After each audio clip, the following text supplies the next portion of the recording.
পৃথিবীতে মানুষ জন্মগ্রহণ করলে তার মৃত্যুবরণ করতেই হবে। মৃত্যু অবধারিত, এর থেকে কেউ রক্ষা পাবে না। তবে এমন কিছু আমল আছে যা করলে আল্লাহ তাআলা বান্দার হায়াত বৃদ্ধি করে দেবেন। হায়াত বৃদ্ধি পাওয়ার বিষয়টি আক্ষরিক অর্থেও হতে পারে। বিষয়টি এমন হতে পারে যে মহান আল্লাহ হায়াতে বরকত দান করেন, এর কারণে অল্প সময়ে বান্দা অনেক বেশি সৎকর্ম করতে পারবে। অথবা মহান আল্লাহ এমন কাজ করার তৌফিক দান করবেন যার কারণে মানুষ তাকে যুগ যুগ ধরে স্মরণ করবে। তিনটি আমল হলো মাতা পিতার সঙ্গে সদ্য ব্যবহার। সালমান ফার্সি রাদিয়াল্লাহু থেকে বর্ণিত হাদিসে আল্লাহ রাসূল সাল্লাল্লাহু আলাইহি ওয়াসাল্লাম বলেছেন, দোয়া ছাড়া অন্য কোনো কিছু ভাগ্যের পরিবর্তন করতে পারে না এবং মাতা পিতার সঙ্গে সদ্ব্যবহার ছাড়া অন্য কোনো কিছু হায়াত বাড়াতে পারে না।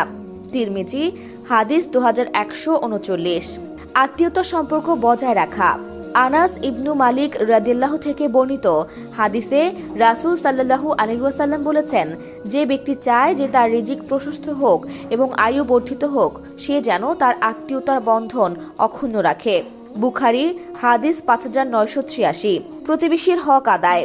আয়েশা রাদিয়াল্লাহু থেকে বর্ণিত নবী করিম সাল্লাল্লাহু আলাইহি ওয়াসাল্লাম বলেছেন, আত্মীয়তার বন্ধন বজায় রাখা, চরিত্র সুন্দর করা এবং প্রতিবেশীর সঙ্গে সদ্ব্যবহার রাখায় দেশ আবাদ থেকে এবং আয়ু বৃদ্ধি পায়।